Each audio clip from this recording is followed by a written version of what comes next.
Olá, seja bem-vindo. Estamos estreando a nova fase do programa Economia de Primeira. Você já sabe, na TV existe vida inteligente, é você aí vendo a gente. Então, hoje trataremos da questão mais importante de toda a economia, o ser humano, que é quem trabalha e produz a riqueza. Tudo que nós usufruímos na vida, seja serviço, seja mercadoria, seja o conforto da vida diária, é fruto do trabalho de pessoas. E é fundamental para entendermos a economia que comecemos a entender o valor do trabalho, os fatores que determinam a produção, a motivação das pessoas e quanto é possível ajudar que as pessoas transformem suas vidas através do sucesso no trabalho. E para ajudar-nos nesta missão, convidamos uma especialista no tema, a professora Érica Lotz, mentora de capital humano. Ela é mestre e formada em administração, leciona em diversos programas de MBA pelo Brasil e também faz treinamentos e consultorias específicas desse segmento. Então eu convido nesse momento para nos brindar com parte dos seus conhecimentos, a professora Érica Lotz. Muito obrigada, eu quero agradecer de coração pelo Economia de Primeira, abrir um espaço tão importante para tratar do ser humano no âmbito da organização, de como olhar para essa pessoa como um talento e não simplesmente como um recurso produtivo. Então fica aqui o meu sincero agradecimento. Bom, professora Érica, nós estamos estreando aqui uma nova fase do nosso programa que estreou falando e contemplando a obra de Celso Furtado, e nós não poderíamos estrear com um assunto que fosse mais pertinente, mais relevante do que tratar da importância do trabalho e da importância das pessoas nas organizações. Então gostaríamos que você expusesse a sua visão sobre esse tema e principalmente colocasse as perspectivas, né? O que o futuro reserva dentro da sua percepção para o mercado de trabalho e para as pessoas que estão ingressando no mercado de trabalho. Essa é uma fala bastante importante. Bom, chover no molhado, cair no senso comum de que um mundo como era antes da pandemia não vai mais voltar a ser. Então, nós vamos construir uma nova realidade. O que eu observo dentro dessa nova realidade? Muita forma de gerir pessoas mudou e vai mudar ainda mais.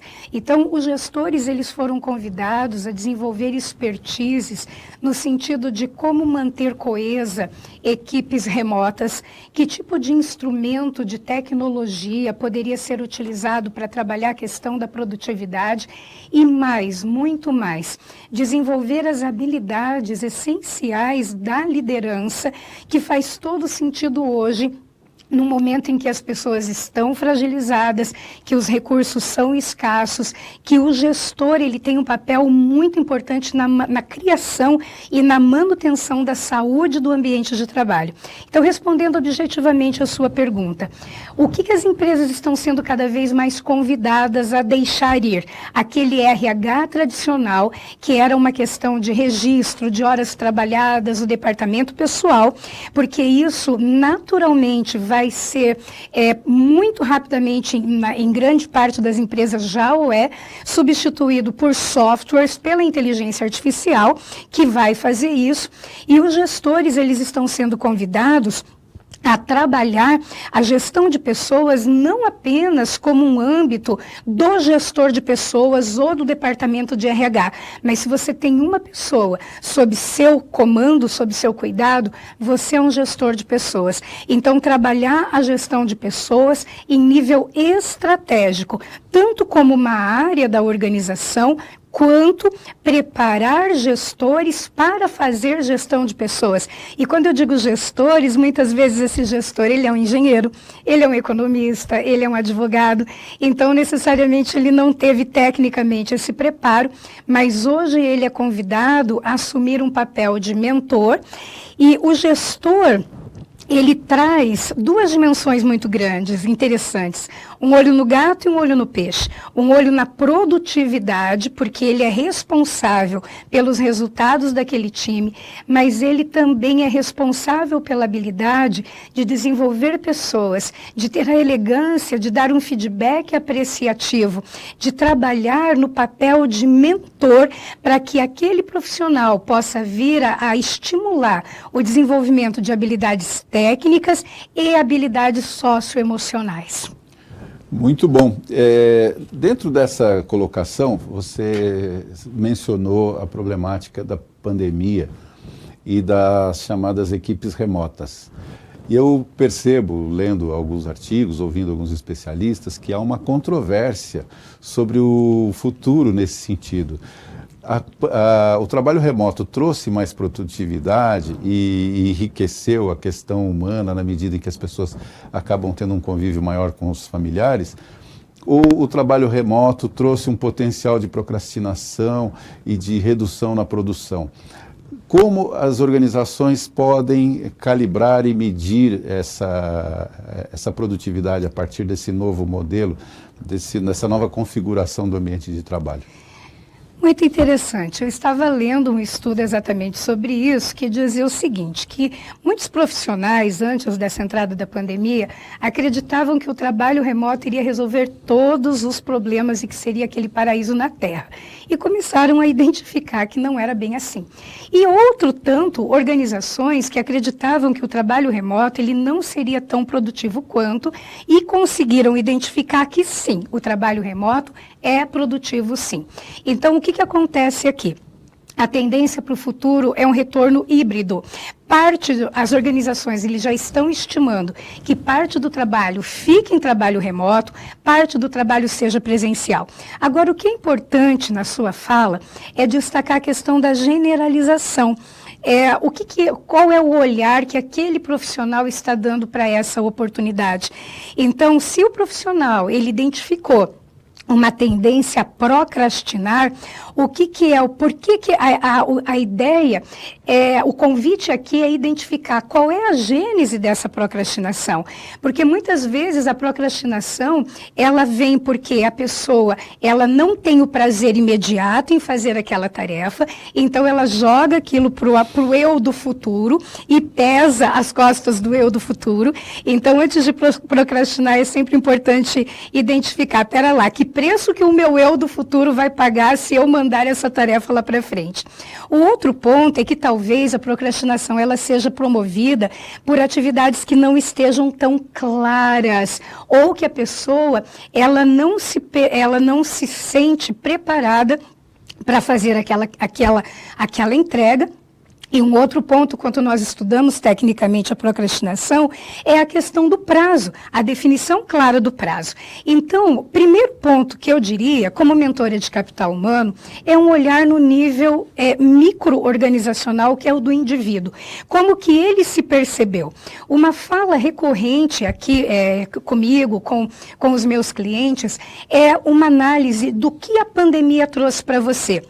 O que a pandemia revelou sobre você, que do contrário você não teria contato. Então, quais as competências você desenvolveu e quais as oportunidades de desenvolvimento. Se o problema é procrastinação, é importante olhar a gênese da procrastinação. O ser humano, ele tem um movimento natural para a busca do prazer. E muitas atividades no presentismo, ou seja, atrelado ao momento presente, não me dão prazer.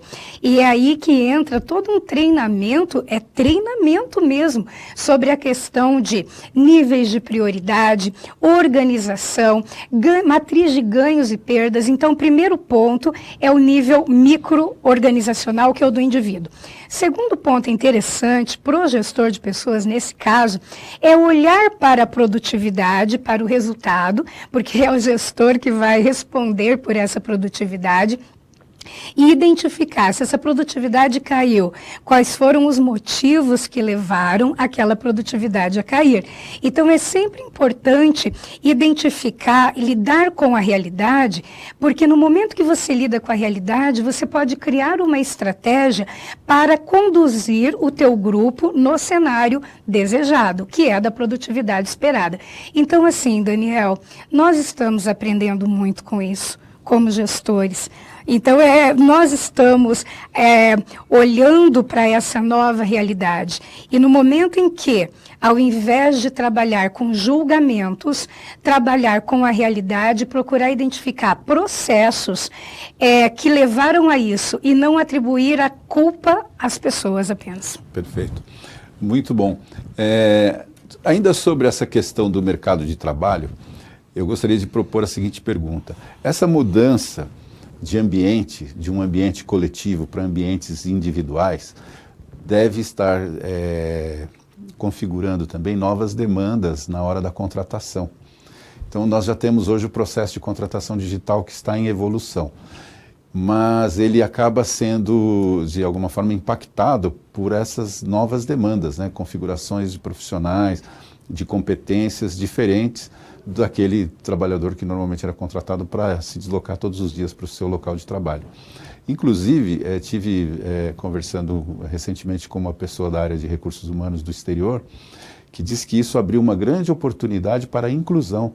Então, pessoas portadoras de deficiência ou com algum outro tipo de limitação têm hoje acesso a determinados postos de trabalho que antes não teria pela possibilidade, pelo potencial revelado na forma de trabalho chamado trabalho online, né, o trabalho remoto. Então, eu gostaria que você comentasse, por favor, sobre esse novo perfil, essa nova configuração, né, que competências são mais demandadas pelas organizações nessa realidade, e um pouco sobre essa transformação também. Perfeito, muito bacana você trazer isso. Bom, eu acredito fortemente que nós prosperamos nas mudanças e nos desafios. Então, aí, o que é muito importante que a empresa tenha? A clareza, porque o primeiro ponto da produtividade é a clareza. A clareza sobre o perfil daquele profissional e sobre as competências desejadas. E como você muito bem colocou, hoje o processo de recrutamento, ele grande parte das etapas, não ele todo, né? Mas ele pode ser feito por inteligência artificial. Então, a importância de ter a clareza. Quais as competências técnicas que aquela empresa requer daquele profissional. Competências técnicas são aquelas competências específicas voltadas ao trabalho. Quais as competências comportamentais, que são de natureza emocional, autocontrole, comunicação, disciplina, organização. Então, vamos imaginar, se esse profissional ele vai ser contratado para ter trabalho remoto, então é muito importante avaliar a capacidade que ele tem de concentração, de organização e de disciplina. E aí, realmente, a forma de chegar a esses candidatos mudou. Você tem o recrutamento digital, a forma de seleção mudou. Hoje nós falamos em vídeo currículo, falamos em vídeo entrevista.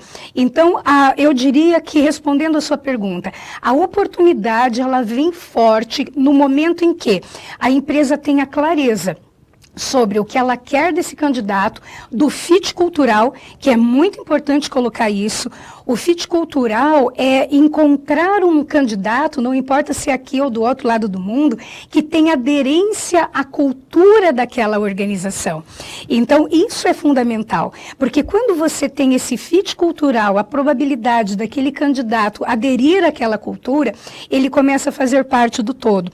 Então, do lado da empresa, ter a clareza da característica do fit cultural, do que se espera daquele candidato, das competências específicas do cargo, e a pessoa que pode se candidatar nesse processo, também ter a clareza de se vender, até porque por inteligência artificial, conhecendo o cargo, você pode colocar palavras que no teu processo seletivo, que o teu currículo vai ser ranqueado. E agora, a única coisa que não mudou é o convite a aprender constantemente. Então, essa é a coisa que não mudou. Mas eu vejo isso como oportunidade, inclusive, da pessoa conseguir a colocação dos sonhos, que ela já não mais está atrelada ao local físico.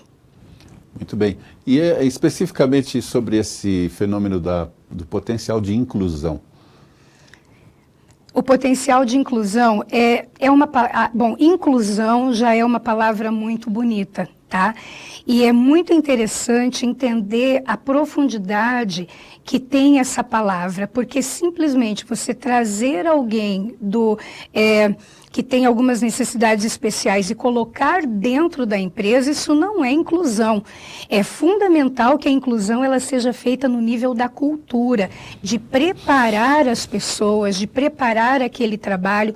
Então, eu acredito o seguinte, que quando a pessoa tem o preparo, ela quer trabalhar, ela está disponível, ela quer aprender, particularmente eu vejo a inclusão num patamar muito melhor do que estávamos até antes deste momento.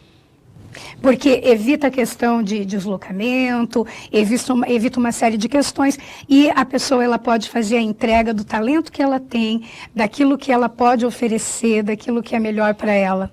Então, nesse sentido, nós podemos dizer que a produtividade não será comprometida por nenhuma dessas dimensões. Nem pela questão da inclusão, nem por questão de competências pessoais.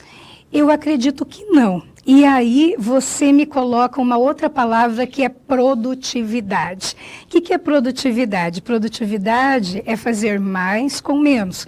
Então, a produtividade, ela passa sim pelo preparo da pessoa, mas passa também por uma política da organização que tenha clareza, que tenha uma comunicação adequada, que tenha cultura da qualidade, não é? De buscar situações desafiadoras em processos, não em pessoas, que tenha cultura da aprendizagem, que trabalhe a questão do comprometimento, que trabalhe a questão do foco. Então, a produtividade, eu entendo que ela é um resultado que passa por diversas variáveis, que são variáveis pessoais, variáveis da clareza do trabalho, variável da cultura da qualidade, da cultura do aprendizado. Então, eu acredito que quando você tem um alinhamento nesses elementos, isso aí é fantástico e não é porque você está remoto que vai impactar a tua produtividade, não. Muito pelo contrário. Bem, agora vamos fazer uma outra pergunta mais desafiadora para a professora Érica. Professora, nós temos acompanhado, né, pessoalmente eu me envolvo um pouco com esse tema, e eu tenho acompanhado que uma das grandes críticas à questão do trabalho remoto, nesse período de pandemia, e aponta-se inclusive que deve haver uma reconfiguração para modelos anteriores, que o grande problema que as companhias imaginam que terão, né, as organizações de uma forma geral, é manter o espírito de equipe, o chamado teamwork, né, aquela afinidade entre as pessoas por trabalharem, conviverem no mesmo ambiente, que talvez se perca isso e para muitas atividades isso é fundamental.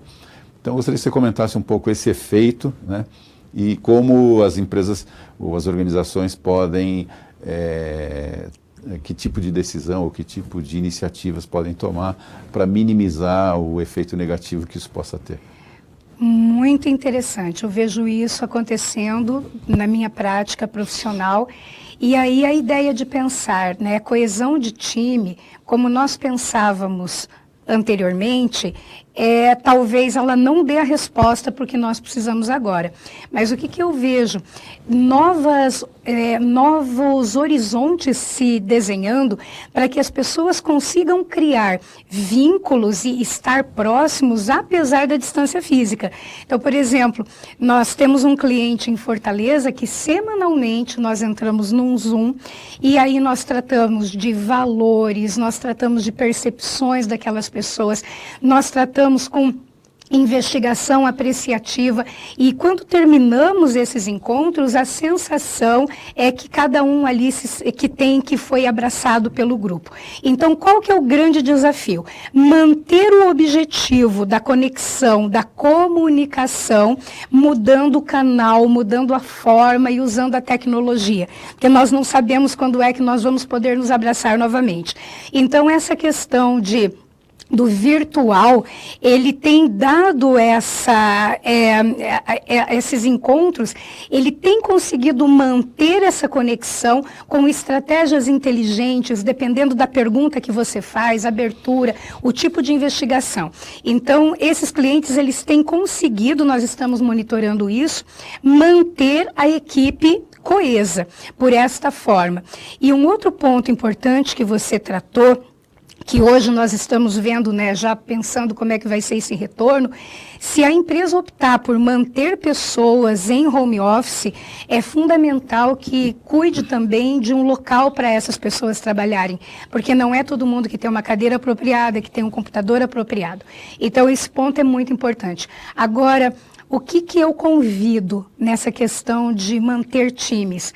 Que a gente deixe um pouquinho de lado as nossas convicções de como nós acreditávamos de manter esses times unidos, que a gente abra para as possibilidades. Ok, o que é possível fazer com o que eu tenho agora, com o recurso que eu tenho agora, e também aí é inegável colocar a importância de softwares, né, por exemplo, de produtividade, também softwares como programas como Trello, como aplicativos como Todoist, que você pode também não apenas manter a questão do trabalho, do vínculo pessoal, para que as pessoas despressurizem um pouco, investiguem apreciativamente, tragam os valores, mas que elas também possam olhar claramente qual é o resultado do trabalho do outro naquele projeto e fazer essa gestão.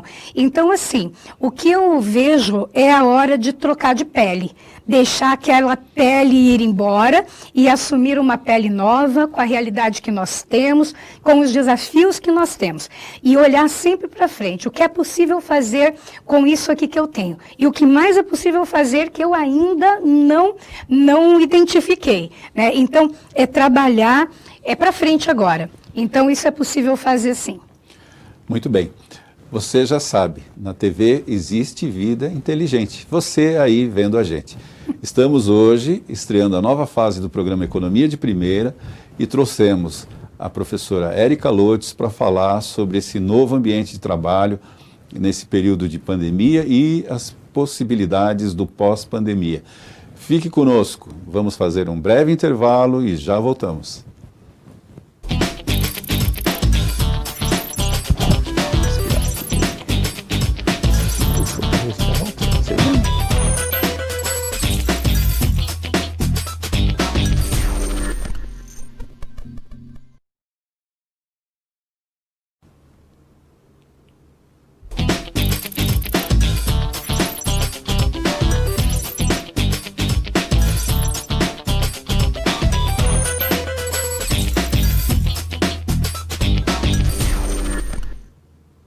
Olá, estamos de volta e como você já sabe, na TV existe vida inteligente. Você aí vendo a gente.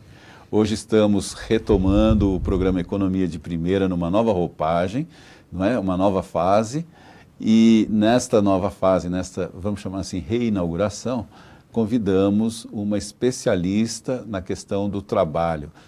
É a professora Érica Lotz, mentora de capital humano, que está tratando aqui tanto das perspectivas da organização como das perspectivas para os trabalhadores, do novo mercado de trabalho, da maneira como a contratação ocorre, da relação das organizações com seus colaboradores, né, dos desafios para o trabalhador nesse novo tempo, tanto nesse período de pandemia como no período pós-pandemia, e também considerando os aspectos ligados à tecnologia, à digitalização do trabalho que vem ocorrendo num processo bastante acelerado.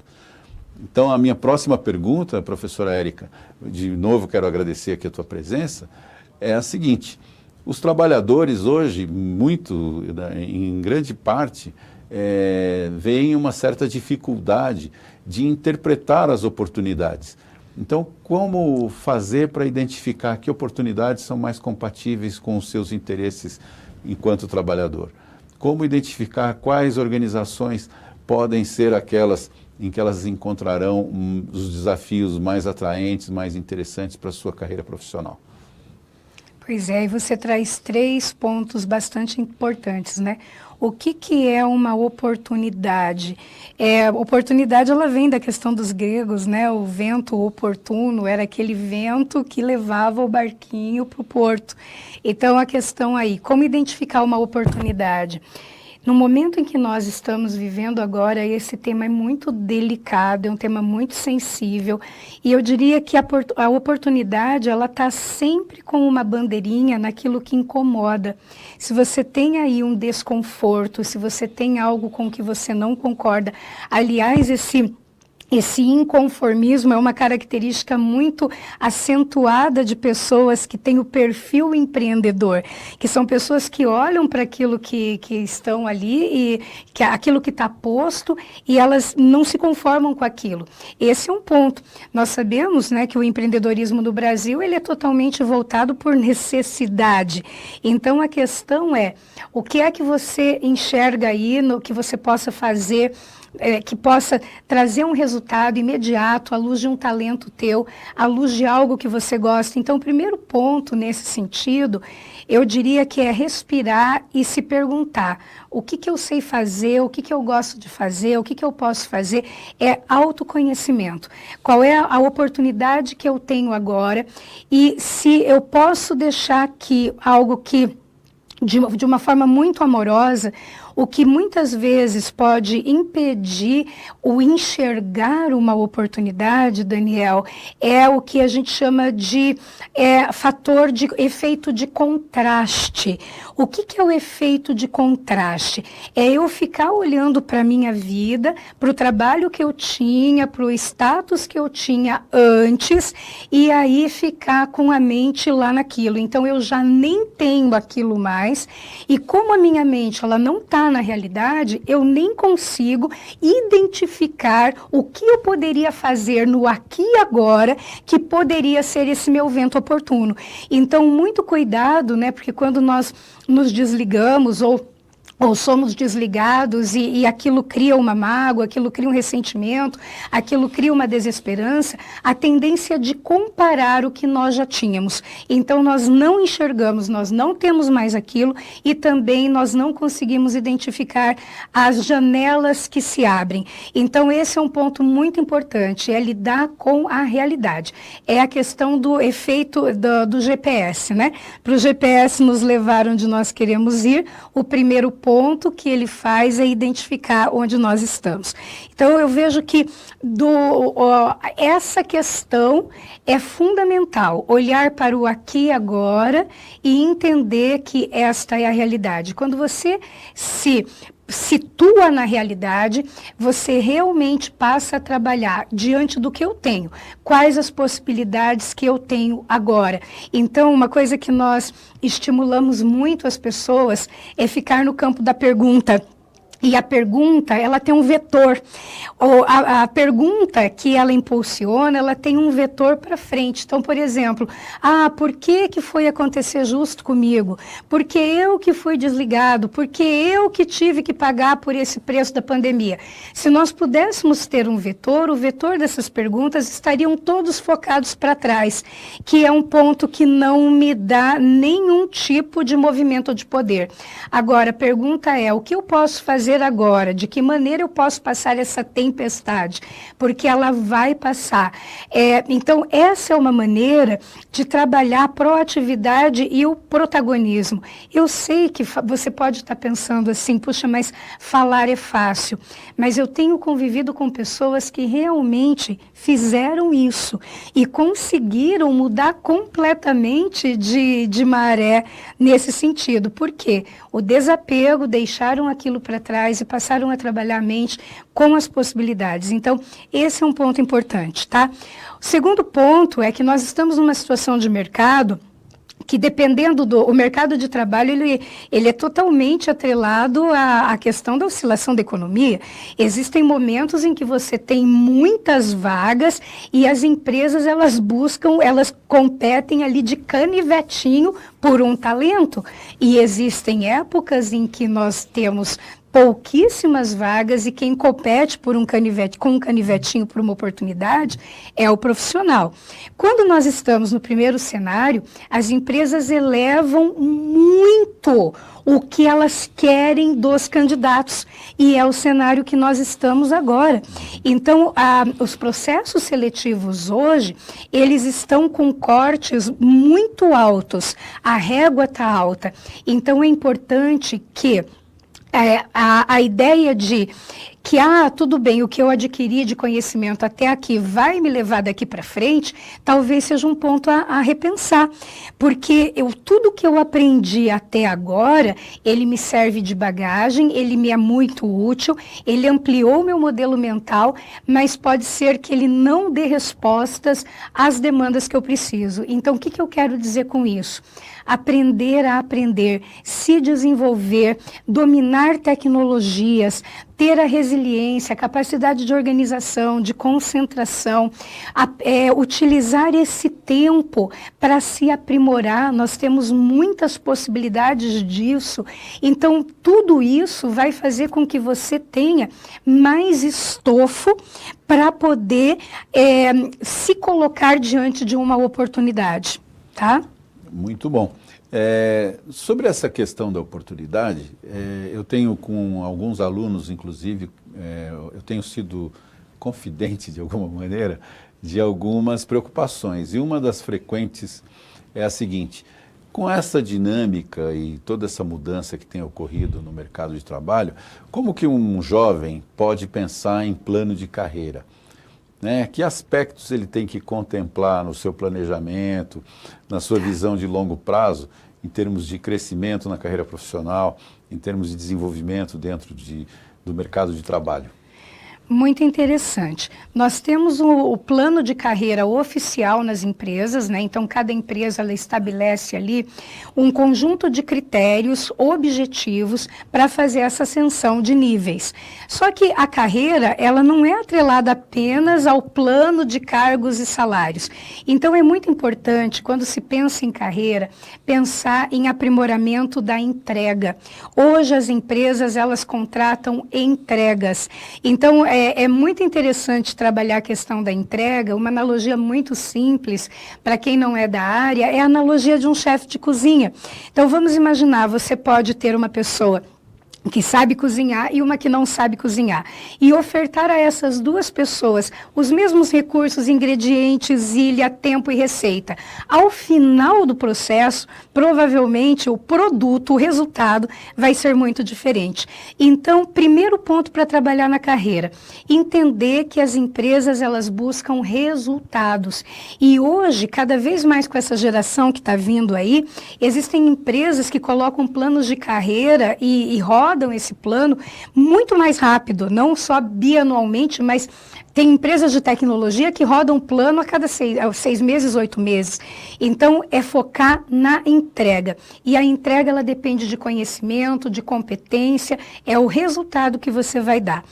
Primeiro ponto para você trabalhar a tua entrega, aí a gente volta na questão do autoconhecimento. Quais são os teus talentos, o que você gosta de fazer, o que quando você está fazendo você não vê o tempo passar. O que o mercado oferece em relação a isso? E aí poder trabalhar diante do teu talento, o que o mercado oferece, quais são as suas oportunidades. Diante do teu talento, o que o mercado quer, o que é importante que você desenvolva para ter essas entregas. Então, eu diria que assim, é ter protagonismo sobre a própria carreira. Porque carreira não tem a ver com emprego. Ela tem, unicamente, ela tem a ver com empregabilidade, ela tem a ver com colocar o próprio negócio, mas tudo isso passa pelo estudo de si mesmo, pelo estudo do mercado, né, por estar antenado nessas tendências, por por se desenvolver constantemente. Então, é esse o ponto, que é fundamental, olhar para si mesmo, aprender e estar antenado no mercado. Ainda em relação às pessoas, né? Olhando pela perspectiva do trabalhador, muitas pessoas são inseguras ou não conseguem fazer uma escolha, e se sentem ou hábeis para muitas coisas ou se sentem inaptas para muitas coisas, então ficam em dúvida. Então são diferentes tipos de dúvida. Que tipo de orientação profissional uma pessoa nessa condição deve procurar para conseguir estabelecer um critério, uma trilha em termos profissionais? Olha, às vezes uma mentoria, essa mentoria ela pode ser formal ou informal, né? Você pode ter uma mentoria formal, que é aquela que é proposta na empresa, e se for o caso de uma pessoa que tem múltiplas habilidades e que gosta de fazer muito, isso é muito característico de um determinado perfil que tem elevada influência, que é aquele perfil da sociabilidade, da criatividade, o multitarefa. Esse perfil, ele tem uma tendência a ter prazer em muitas coisas, a gostar de fazer, a ter essa habilidade, e aí muitas vezes o que emperra um pouco é a questão do foco. Então, se a pessoa ela tem esse prazer em muitas coisas, aí é importante que ela olhe o foco. Até tem um livro muito interessante chamado A Única Coisa. Ajuda muito a focar. Então, você pode procurar uma mentoria formal, que é aquela da empresa, uma mentoria informal, que é com um amigo, um parente, alguém que você admira, alguém que você viu que trilhou uma trilha inspiradora, que fez uma caminhada, né, que trilhou uma caminhada inspiradora para você, então é uma mentoria informal. Você mesmo trabalhar com leituras, com análise, pedindo feedback.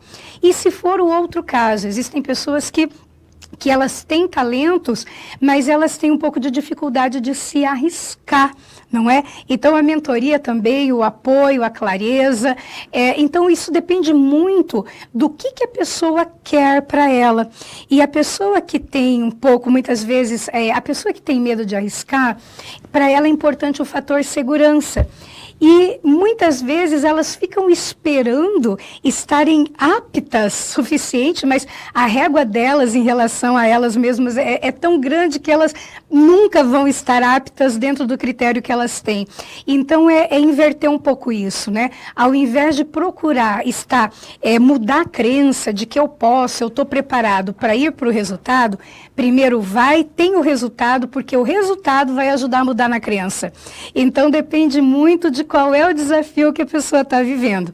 Mas uma coisa que eu te digo, viu? Tem tecnologia, tem metodologia, tem apoio para todas essas situações aí dentro da mentoria de capital humano.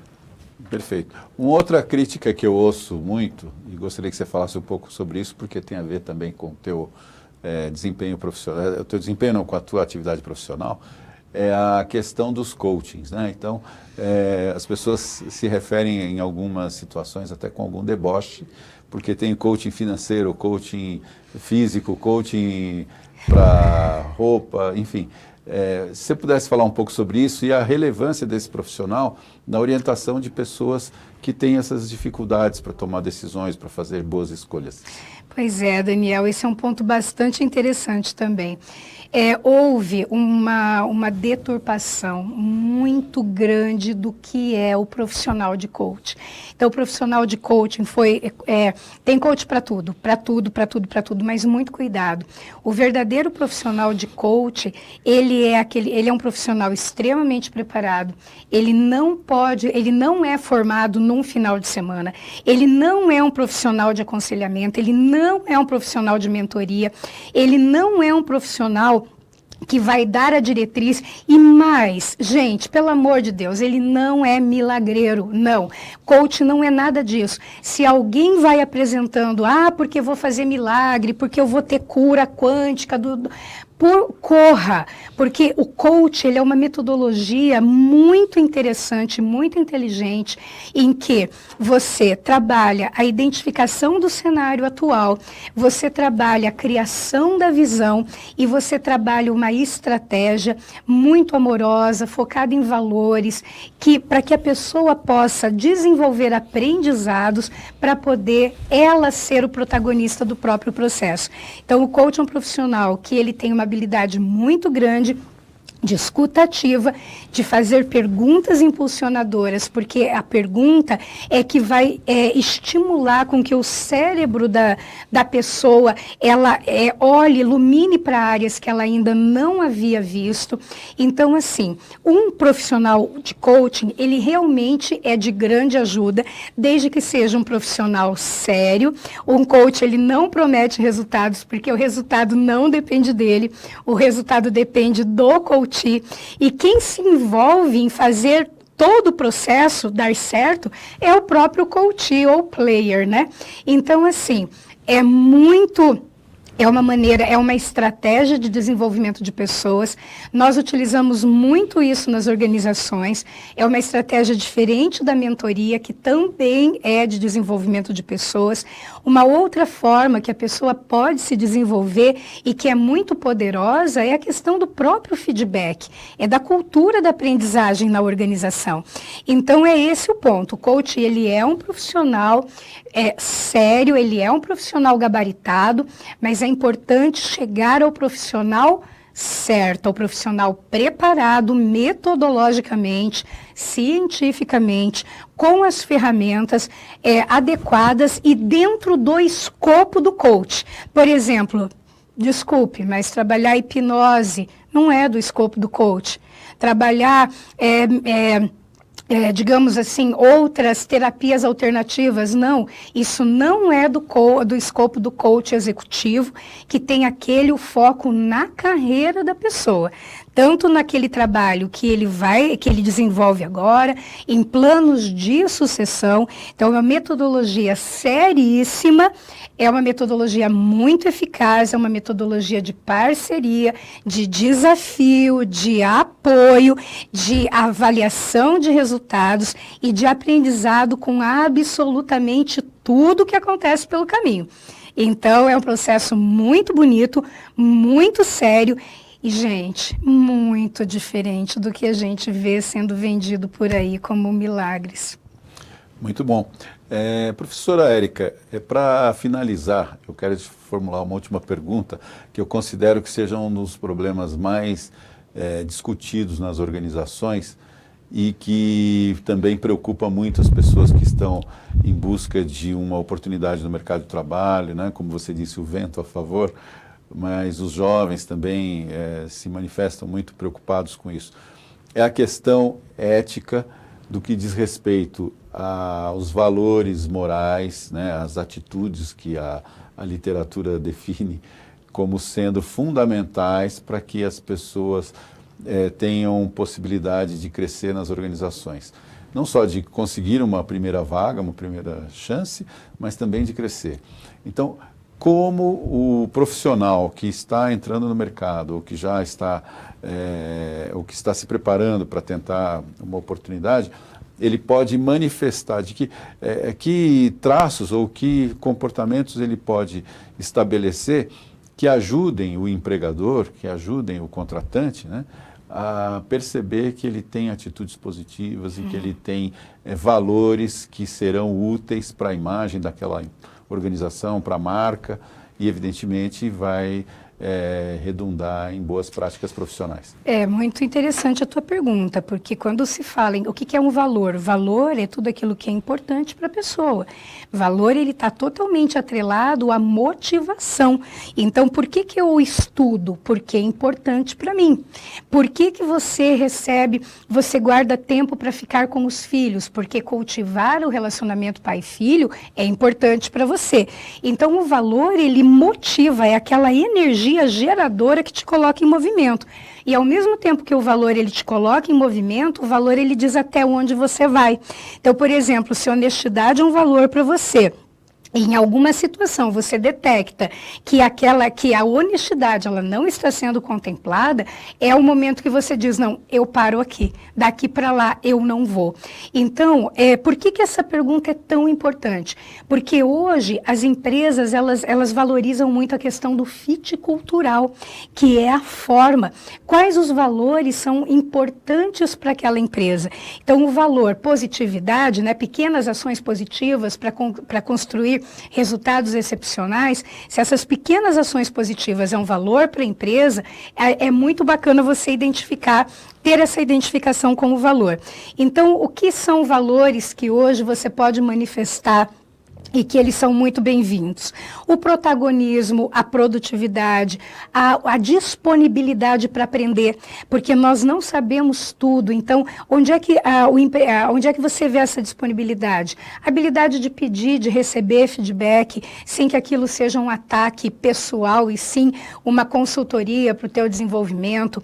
Gentileza, positividade, leveza, bom humor, isso tudo faz com que você consiga transformar um ambiente de trabalho muito mais saudável. Generosidade com os colegas, espírito de equipe, ao mesmo tempo que são competências, aí nós temos fortes valores que alicerçam essas competências.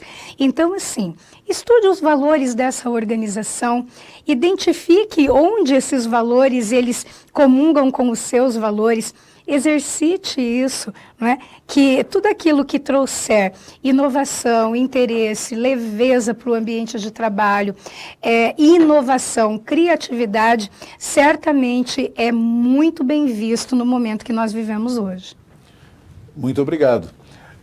Você já sabe, na TV existe vida inteligente, você aí vendo a gente. Acabamos aqui de conversar com a professora Érica Lotes, mentora de capital humano, que veio nos brindar com seus conhecimentos a respeito desse tema e colocou aqui importantes reflexões sobre o mercado de trabalho atual e futuro, tanto na perspectiva das organizações como na perspectiva dos trabalhadores. Foi uma satisfação muito grande tê-lo conosco.